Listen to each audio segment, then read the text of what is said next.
হাজরার মোড়ে আমাকে ডান্ডা মেরে মেরে আমার মাথায় 46টা সেলাই আছে, আমার মাথায় 46টা সেলাই আছে। 46টা সেলাই মানে কত গ্যাপে গ্যাপে সেলাইগুলো হয়, মানে পুরো দুয়াতখানা হয়ে গিয়েছিল। আচ্ছা, তো লালু আলমকে এত পবিত্র কাজ করেছে, মানে লালু আলমকে মেরে দিয়েছে, প্রাণে মেরেছে। এই যে বৈষম্য, মানে লালু আলমকে সম্মান দিল কিন্তু সিরাজুল ইসলাম মণ্ডল যে প্রকৃত প্রাণে বাঁচালো তাকে সম্মান দিল না। আল্লাহ এসআইআরটা গণধর্ষণ, আচ্ছা আচ্ছা, ওই তিলোত্তমাটা নয় তো, ওটা ভালো কাজ হয়েছে। আর মনোজিৎ মিশ্ররা যেগুলো কলেজে কলেজে করে ওটা হচ্ছে গণকর্ষণ, ওটা গণধর্ষণ নয়। এসআইআর এর মধ্যে দিয়ে এই কেন্দ্রীয় এজেন্সি যেভাবে গণতন্ত্রকে গণধর্ষণ করার নতুন পদ্ধতি এনেছে। এসআইআরকে বলে রাখি, আপনারা পশ্চিমবঙ্গে গণধর্ষণ করতে আসছেন, শুধু এইটুকু মাথায় রাখুন। আচ্ছা, আপনাদের আত্মসম্মান কিছু আছে? যদি থেকে থেকে কিছু পদক্ষেপ নিই, লালু আলম মেরে সম্মান পেল, তাহলে দিদিকে কি মারধর করে গালাগাল দিতে হবে? দিদি বানিয়েছে, দিদির ছিল এক হাতে অভিষেক আর এক হাতে এই শুভেন্দু অধিকারী। এমন এমন ট্র্যাজেডি খুব কম জীবন মানুষের জীবনে হয়। রবীন্দ্রনাথ ঠাকুর একবার নজরুলকে বলেছিল, নজরুল কাজী তোর জীবনে সেলির মতো তোর জীবনে ট্র্যাজেডি আছে, কবির মতো বড় বড় কবি।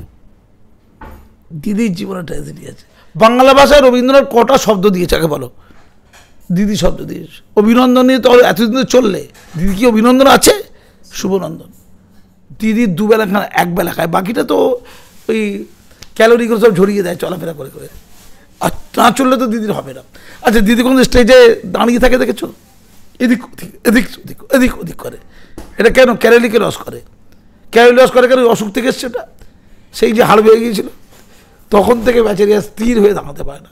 আচ্ছা, ঘুমানোর সময় কেমনভাবে ঘুমায় এটা জানা। ভারতের সবচেয়ে গরিব মুখ্যমন্ত্রী, টাকার অভাব ছিল তার, সততার প্রতীক তিনি। ভারতে এই চন্দ্রবাবু নাইডু কি দিদি 17 কোটি টাকার মালিক। আর আপনি আমার বলেছেন, আরে আবেগের বসে বলেছি, এমনি বলে যে আমাদের ক্ষুদিরাম একবার বিদায় দে মা ঘুরে আসি কারণ গাইতে গাইতে গলায় দড়ি ঝুলিয়ে দিয়েছিল। হাস্যকর। ক্ষুদিরামের ফাঁসি হয়েছিল 1908 সালে 11ই আগস্ট। এই যে করছো টিআরপি বাড়াচ্ছ না, বাংলার যুবরা তারা চাকরি বাকরি পায়নি, একটু হাসবে না?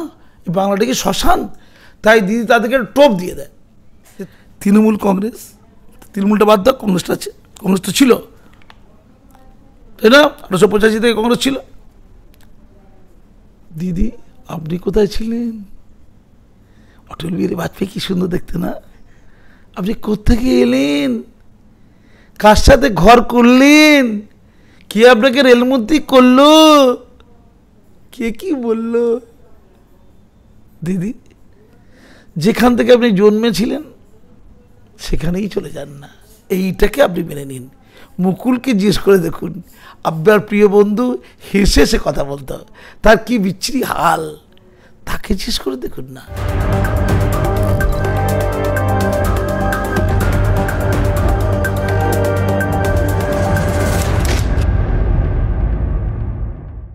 স্যার গতকাল তৃণমূল ছাত্র পরিষদের প্রতিষ্ঠা দিবস ছিল এবং ওই মঞ্চ থেকে ছাত্র পরিষদের যে রাজ্য সভাপতি তৃণাঙ্কুর ভট্টাচার্য বলছে এসআইআর গণতন্ত্রের গণধর্ষণ, কি বলবেন? এসআইআরটা গণধর্ষণ, আচ্ছা আচ্ছা, ওই তিলোত্তমাটা নয় তো, ওটা ভালো কাজ হয়েছে। আর মনোজিৎ মিশ্ররা যেগুলো কলেজে কলেজে করে ওটা হচ্ছে গণকর্ষণ, ওটা গণধর্ষণ নয়। আসলে ওরা করলে হয় উৎকর্ষ বা কর্ষণ, আর এরা করলে হয় ধর্ষণ। তো এসআইআর করলে ধর্ষণ, মানে তার মানে ভোটার তালিকায় ভূত থাকলে ওটা হচ্ছে কর্ষণ, উৎকর্ষ আর কি, ওখান থেকে কর্ষণ। আর ভোটার তালিকায় যদি ভূতকে কেউ সরায় রে, ওটা ধর্ষণ। আমরা কেউ কত সুন্দর ভূত নিয়ে বেঁচে আছি, আমরা যারা মরে যায় তাদেরকেও নিয়ে বাঁচি।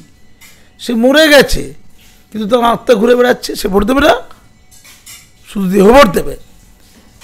ক্ষিতিয়ব তেজ মরুদ বোম, এই 5টা শরীরে থাকার জন্য শরীর লাগে। চালিয়ে দিলে বা কবর দিয়ে দিলে এই 5টা বিচ্ছিন্ন হয়ে যায়, আত্মা তো থেকে যায়। আত্মার ভোটাধিকার নেই। বেশি যারা বকছিল তাদেরকে না ওই ডাইনি বুড়ি দিয়ে মেরে দেবো পরে একদম। আর কি ভূত জিন সব আছে, তারা তো আত্মার ভোটে স্বাধীনতার জন্য দিদি লড়ে। তাদেরকে যারা ভোট দিতে দেয় না তারা গণধর্ষণ করছে। এসআইআরকে বলে রাখি, আপনারা পশ্চিমবঙ্গে গণধর্ষণ করতে আসছেন, শুধু এইটুকু মাথায় রাখুন। আচ্ছা, আপনাদের আত্মসম্মান বলে কিছু আছে? যদি থেকে কিছু পদক্ষেপ নিই, যেমন সুপ্রিম কোর্টটা কবে চলে গেছে, যখন তখন সুপ্রিম কোর্টকে নিয়ে ওরা খেলা করে, তা এখন কি নির্বাচন কমিশনকে নিয়ে খেলা করছে? কি জ্বালা, চারিদিকে ভূতেদের মেলা, সবাইকে নিয়ে করব আমরা খেলা। বলুন স্যার, মুখ্যমন্ত্রী বলছেন আমাদের পশ্চিমবঙ্গের যে হাজরার মোড়ে নাকি ওনাকে এমন লাঠি করে মারা হয়েছে, ওনার মাথায় নাকি 46টা সেলাই আছে। কি বলবেন? 46টা সেলাই? আচ্ছা, মাথায় 46টা সেলাই মানে কত গ্যাপে সেলাইগুলো হয়? মানে পুরো দুয়াতখান হয়ে গিয়েছিল। আচ্ছা, তো লালু আলমকে এত পবিত্র কাজ করেছে, মানে লালু আলমকে মেরে দিয়েছে, প্রাণে মেরেছে, সে বাঁচিয়ে রেখেছে। তার জন্য যে মেরেছিল 36টা সেলাই বা 46টা সেলাই যার জন্য হলো, সেই লালু আলম তৃণমূলে এলো। যে কি বিখ্যাত করে দিলে আমার, তুমি আমাকে দেবতুল্য লোক, তৃণমূলে নিল। আর যে ওকে মৃত্যুর হাত থেকে বাঁচিয়েছিল, দীনেশ বাজপেয়ী যখন বন্দুক চালাচ্ছিল আর কি, ওই 21শে জুলাই শহীদ দিবসের সময়, তখন সিরাজুল মণ্ডল কনস্টেবল সে বন্দুকটা সরিয়ে দিয়েছিল এবং ওই দীনেশ বাজপেয়ীর দিকে বন্দুক ধরেছিল। যে দিদিকে, তখন দিদি তো মুখ্যমন্ত্রী নয়, বিরোধী নেত্রী, যদি অত্যাচার করা হয় আমি আপনাকে গুলি করব, ফলে দিদি বেঁচে গিয়েছিল। আর ওই সিরাজুল ইসলাম মণ্ডলের চাকরি চলে গিয়েছিল, তাকে সাসপেন্ড করে তাকে টার্মিনেট করে দেওয়া হয়েছিল। অনেক আশা করেছিল দিদি ক্ষমতা আসার পরে তাকে উচ্চাসন দেবে, উচ্ছে দিয়েছে, উচ্চাসন দেয়নি। তাকে ডেকেছিল নবান্নে, ডেকে কাঁচকলা দেখিয়েছে, দেবো দেয়নি। সেই সিরাজুল ইসলাম মণ্ডল প্রায় আমার বাড়িতে আসার কাঁদে ব্যাঁ করে, সে প্রাণে বাঁচিয়েছে। তাই এই যে বৈষম্য, মানে লালু আলমকে সম্মান দিল, কিন্তু সিরাজুল ইসলাম মণ্ডল যে প্রকৃত প্রাণে বাঁচালো তাকে সম্মান দিল না। আর লালু আলম মেরে সম্মান পেল। তাহলে দিদিকে কি মারধর করে গালাগাল দিতে হবে? যেমন ধরুন একজন আছে, সেই কি জয়প্রকাশ মজুমদার নাম, কি নাম, সে সারাদিন রাত গাল দিত, সারাদিন কাল। তারপরে সে একটা কচু বুনে পড়ে গেল, পড়ে যদি তার বাবুদয় ঘটলো, সঙ্গে সঙ্গে দিদির পায়ে পড়ে গেল। দিদি তাকে খুব ভালোবাসে। অর্থাৎ আমি দেখছি দিদি যদি আমাকে সত্যি ভালোবাসে, তাহলে আমাকে দিদিকে খুব মন দিয়ে গাল দিতে হবে। আর কেউ তো লালু আলম হবেই, তার শ্রীবৃদ্ধি করবে। যেমন দিদি, মানে ব্যাপারটা দেখো, এই যে শুভেন্দু অধিকারী একে গাল দেয়, শুভেন্দু অধিকারী কার? বড় বড় কথা যে বিজেপি বলছে, শুভেন্দু অধিকারীকে বানালো কে? যদি বলে চোর, তাহলে চোর বানালো কে? যদি বলে সৎ বানালো কে? যদি বলে পাক্কা পলিটিশিয়ান, তাহলে পাক্কা পলিটিশিয়ান বানালো কে? দিদি বানিয়েছে। দিদি ছিল এক হাতে অভিষেক আর এক হাতে এই শুভেন্দু অধিকারী। আর যে গালাগাল দেয়, ওটা তো এমনি, ওটা তো মজা, আসলে ভালোবাসা, আসলে খায় গজা। তো আমার বক্তব্য হচ্ছে এইসব নিয়ে ভাববে না, ফালতু জিনিস। দিদি ভালো থাকুক, ধন্যবাদ। দিদি আরও বলছেন গোটা শরীরেই নাকি চোট, এক্সারসাইজ না করে তিনি মানে থাকতে পারেন না, প্রতিদিন তাকে এক্সারসাইজ করতে হয়। এমনকি তার হাতের একটা আলনা হাড়, সে হাড়টা মিসিং নেই। ওটা মিসিং নেই, অথবা অ্যাপেন্ডিক্সাইট হারিয়ে যায়, তো সব মিসিং। এর জন্য এত দৌড়ায়, মানে ঘুমতে করে দৌড়। সৌরভ হেরে গেল, কুণাল ঘোষ হেরে গেল, মানে স্পেনে দৌড় প্রতিযোগিতা দিদির সাথে কেউ পারল না। এমনকি দিদির তো হার্ট অ্যাটাক হ্যাবিট আছে না, দিদিকে যখন অ্যাওয়ার্ড দিচ্ছিল, ম্যাক্সাইজ এই টাইপের অ্যাওয়ার্ড, মঞ্চে কে আছে? ইন্দ্রনীল আর আমাদের শিক্ষামন্ত্রীর নাম কি, বার্ত বসু, দুজন যখন অ্যাওয়ার্ডটা দিতে যাবে, ওরা তো বুঝতে পারেনি দিদি কোনো একটা জায়গায় দাঁড়াতে পারে না, ওই মার খাওয়ার জন্য আর কি, ওটা হাড় কমে যাওয়ার জন্য। তো দিদি দৌড়চ্ছে স্টেজ ছেড়ে, আর এরা অ্যাওয়ার্ডটা নিয়ে পিছু দৌড়চ্ছে, মানে অ্যাওয়ার্ডও দৌড়চ্ছে, দিদিও দৌড়চ্ছে। পৃথিবী ইতিহাস হয়েছে। অর্থাৎ তিনি মঞ্চে আর অ্যাওয়ার্ড নিলেন না, মঞ্চ থেকে নেবে দৌড় দৌড়, দিদির অ্যাওয়ার্ডও দৌড়চ্ছে, সঙ্গে শিক্ষামন্ত্রীও দৌড়চ্ছে। এটা দিদির জীবন হয়, সবার জীবনে হয় না। এমন এমন ট্র্যাজেডি খুব কম জীবন মানুষের জীবনে হয়। রবীন্দ্রনাথ ঠাকুর একবার নজরুলকে বলেছিল, নজরুল কাজী তোর জীবনে সেলির মতো তোর জীবনে ট্র্যাজেডি আছে, কবির মতো বড় কবি। দিদির জীবনে ট্র্যাজেডি আছে। তাই এই যুগে আর রবীন্দ্রনাথের কবিতা চলে না, দিদির কবিতা চলে। তোমরা কুস্তাপক্ষ, দিদির ভালোটা তোমরা দেখতে পাও না, শুধু খারাপটা দেখো। বলো কি বলছো? স্যার দিদি আরও বলছেন যে কোন প্রধানমন্ত্রী কে কেমন আমি সব জানি, এই নিয়ে একটা বই লিখবো, আগামী বইমেলায় সেই বইটি বইমেলায় পাওয়া যাবে। কি বলবেন দিদির এই বইটা? আমার মা সব জানে বলে একটা অনুষ্ঠান হতো, দিদি কোনটা জানে তুমি কোনবাদী বলে দেবে। সব তো দিদি তো ধরেছিল, শিলাদিত্যকে ধরেছিল, মৌসুমী টুম্বাদের মাওবাদী বলেছিল, দিদি দেখি বুঝে গেছে। আর দিদি ভাষা তৈরি করে। রবীন্দ্রনাথ কটা ভাষা তৈরি বলো তো? বাংলা ভাষায় রবীন্দ্রনাথ কটা শব্দ দিয়েছে আগে বলো? দিদি শব্দ দিয়েছে। অভিনন্দন নিয়ে তো এতদিন চললে, দিদি কি অভিনন্দন আছে? শুভনন্দন। দিদি আবার একটা বড় শব্দ দিয়েছে কিন্তু এই কদিন আগে প্রশাসনিক সভায়, সর্বোচ্চ শ্রেষ্ঠ। আমরা তো সেটা তো সর্বোচ্চ সম্মান, তা সর্বোচ্চ শ্রেষ্ঠ সম্মান, অর্থাৎ সর্বোচ্চ আবার ক্যাটেগরি আছে, মধ্য সর্বোচ্চ, উচ্চ সর্বোচ্চ, নিম্ন সর্বোচ্চ। এটা বাংলা ভাষায় নতুন সংযোজন। আর একটা সুন্দর কথা বলেছে, সেটা কি দুষ্টুশ্রী মিষ্টি আর মিষ্টিশ্রী, আমি হচ্ছি পদ্মশ্রী। মানে শ্রীগুলো যে ছেলে গেলে বিশ্রী লোক ভাবছে। আচ্ছা দুষ্টুশ্রীটার উদাহরণ কি? আমার মনে হয় দুষ্টুশ্রী মানে একটু দুষ্টু ছোটো ছোটো ভাইরা করে।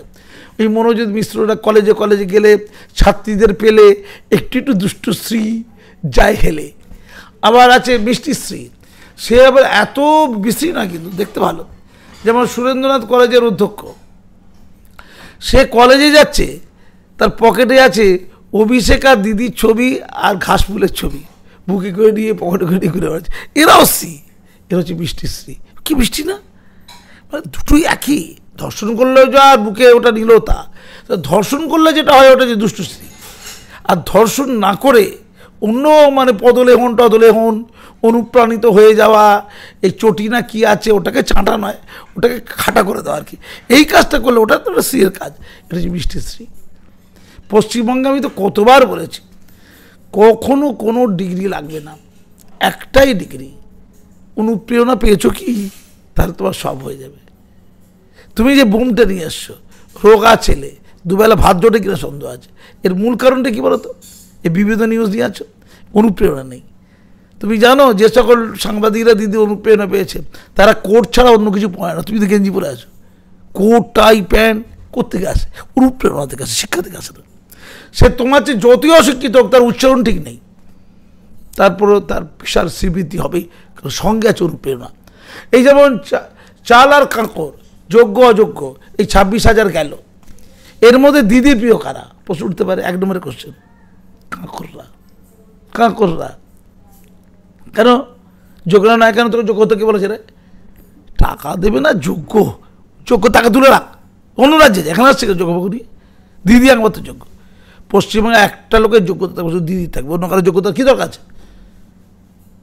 কাঁকর ভালো, চাল খারাপ।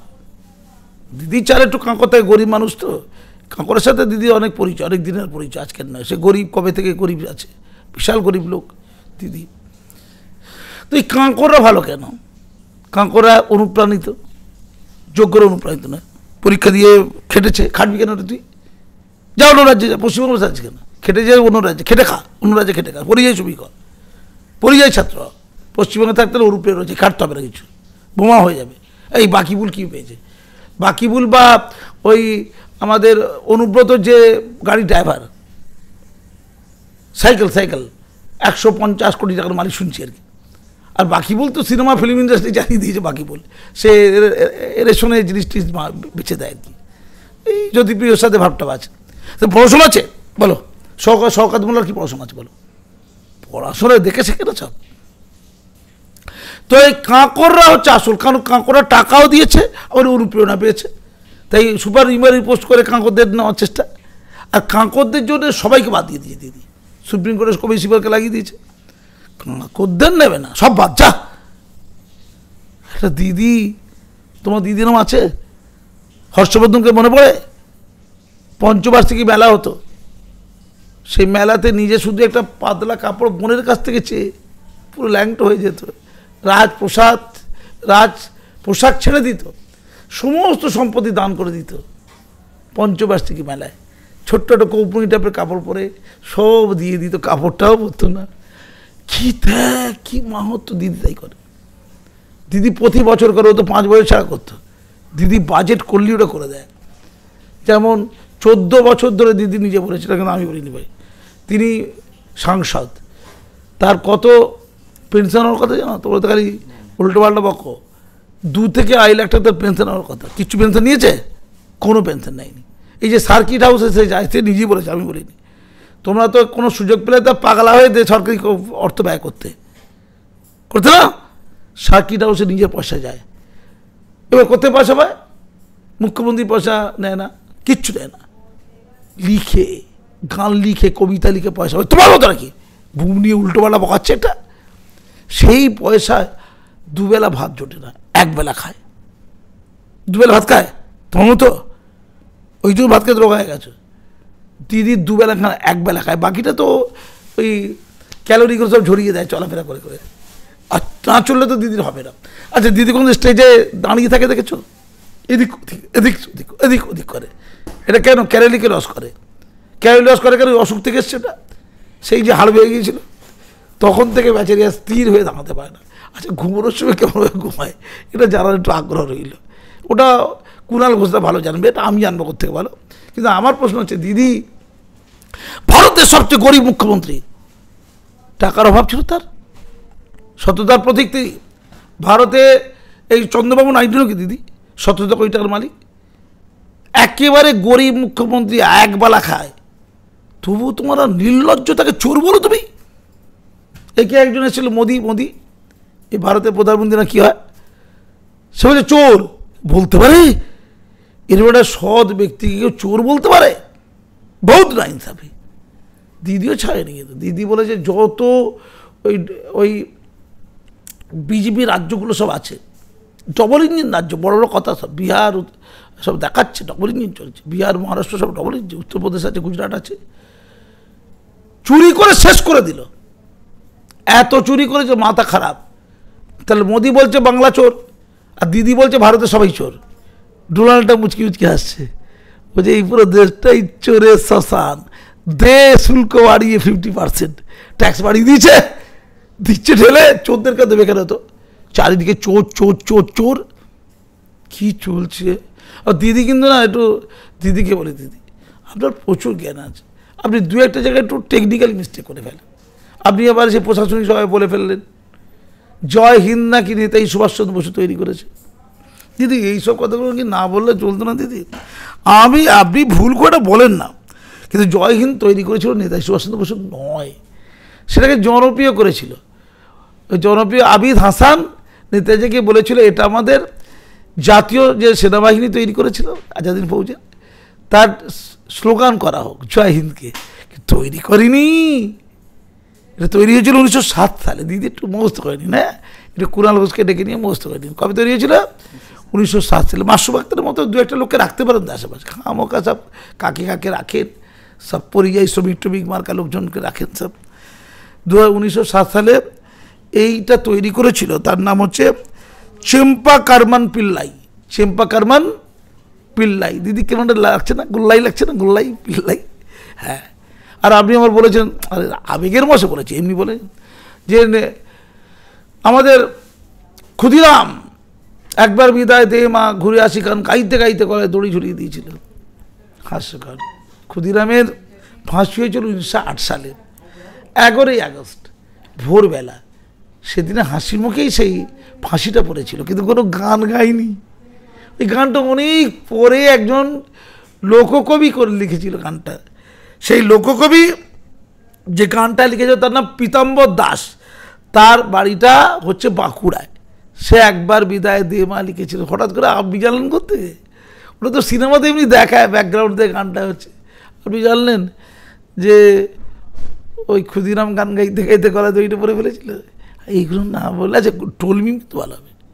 টোল মিম তোমরা এই যে করছো, টিআরপি বাড়াচ্ছ না, বাংলার যুবরা তারা চাকরি বাকরি পায়নি, একটু হাসবে না, এই বাংলাটাকে শ্মশান। তাই দিদি তাদেরকে টোপ দিয়ে দেয় যে তোরা নিয়ে আমাকে টোল মিম কর সারাদিন ধরে আর হাস, এটাও তো পাওয়া, এটাও তো খেলা হওয়া। দিদি কিন্তু সেটা দিদিকে ইচ্ছে করে করেছে। এটা দিদি যেমন বলেছিলাম যে মুসলমানদের জন্য নজরুল একাডেমি করে দিলাম, বলছে একই বিন্দে দুটি কুসুম হিন্দু মুসলমান, কিন্তু নজরুল কিন্তু শুধু মুসলমানদের। এটা কে বলেছেন? দিদি বলেছেন। কবে বলেছেন? সেই অনেক আগে, যখন নজরুল একাডেমি করে দিয়েছিল, মুসলমানদের জন্য নজরুল একাডেমি করে দিলাম। আচ্ছা এগুলো মুখ ফুসকে বলে ফেলে, আসলে ও চায়, দিদি চায় যে আমাদেরই চর্চা হোক, অন্য কাউকে চর্চা হবে কিনা। মোদিগিরি চর্চা করে, মোদিগিরি চর্চা করতে দেবো না। আমি মোদিকে নিয়ে একটা বই লিখে ফেলেছি, মোদিকে নিয়ে অলরেডি বই লেখা হয়ে গেছে। তুমি আছো কোথায়? সামনের বই মেলায় বইটা ছাপা হবে। কাকে নিয়ে বই? মোদিকে নিয়ে বই। বইটার নাম কি জানো? কি নাম বইটার? কি নাম? না তুমি বলো ভাই, আমি কে কেমন ছিল? দিদি শুধু ভালো ছিল, মোদি এগুলো কাদা ছিল, হাঁদা ছিল। কে কেমন ছিল বইটা? দিদি কত বই লিখেছে না। আমি শুধু দিদিকে বলছি, আপনি বলছেন নাকি 186 বার নাকি তদন্ত করতে এসছে এখানে, ওই 100 দিনের কাজে টাকা চুরির তদন্ত। আপনি বলছেন নাকি 186 বারই আপনার লোকেরা উত্তর দিয়ে দিয়েছে, তারপরও টাকা আসবে না, তারপরও শূন্য পায়। যে 100 নম্বরের 100টা কোশ্চেনের উত্তর দিয়েছে সে শূন্য পায় কী করে? এখানটায় দিদি শিক্ষকতার লাইনে তো যায়নি, উনি অ্যাডভোকেট ছিলেন, একটু ভুল করে বলেন দিদি। হ্যাঁ দিদি, 100টা প্রশ্নের উত্তর অর্থাৎ 186টা প্রশ্নের উত্তর, সবটার উত্তর দিলেও শূন্য পাওয়া যায় যদি 186টাই ভুল হয়। আপনি ভুলে ভরা হয়ে গেছেন দিদি, ভুল আর গুল। সবাই বলছে চক্ষুশুল, ভুল আর গুল। একটু সততার প্রতীককে বাইরে নিয়ে এসে একটু চালিয়ে দিন না দিদি, সততার প্রতীক খুব ভালো যাবে। আবার লোক হাসবে, মজা করবে, ওইটাকে একটু বাইরে করে দিন দিদি। ধন্যবাদ স্যার। একদম আমার শেষ প্রশ্ন, গতকাল মুখ্যমন্ত্রী বলেছেন 1946 সালে ভারত স্বাধীনের সময় বিজেপি কোথায় ছিল? তৃণমূলের ভিতরে ছিল। তৃণমূল কোথা থেকে এলো? বিজেপির ভিতর থেকে এলো। জনসংঘ তো কোথায় ছিল, তো বিজেপি আবার কোথায় থাকবে? গাছতলায় থাকবে? আচ্ছা কংগ্রেসকে সন্তুষ্ট করছেন না? তৃণমূল কংগ্রেস, তৃণমূলটা বাদ দাও, কংগ্রেসটা আছে। কংগ্রেস তো ছিল, তাই না? 1885 থেকে কংগ্রেস ছিল। দিদি আপনি কোথায় ছিলেন? অটল বিহারী বাজপেয়ী কি সুন্দর দেখতে না? আপনি কোত্থেকে এলেন? কার সাথে ঘর করলেন? কে আপনাকে রেলমন্ত্রী করলো? কে কি বলল? দিদি যেখান থেকে আপনি জন্মেছিলেন সেখানেই চলে যান না। পৃথিবীর গতিতে এমনই, পৃথিবী তো গোল, ঘুরতে ঘুরতে ঘুরতে ঘুরতে সেই অনন্তের পথে বিলীন হয়ে যাওয়া। সেই কথা যে মুকুল্লায় আসে তৃণমূল থেকে বিজেপিতে, আবার তৃণমূলে চলে গিয়ে হয়ে যায় যাতা, সেই অমুক কথা, যাহাই তৃণমূল তাহাই বিজেপি। এইটাকে আপনি মেনে নিন। মুকুলকে জিজ্ঞেস করে দেখুন, আপনার প্রিয় বন্ধু হেসে সে কথা বলতো, তার কি বিচ্ছিরি হাল, তাকে জিজ্ঞেস করে দেখুন না যে বিজেপিকে আর আপনি কে। ধন্যবাদ।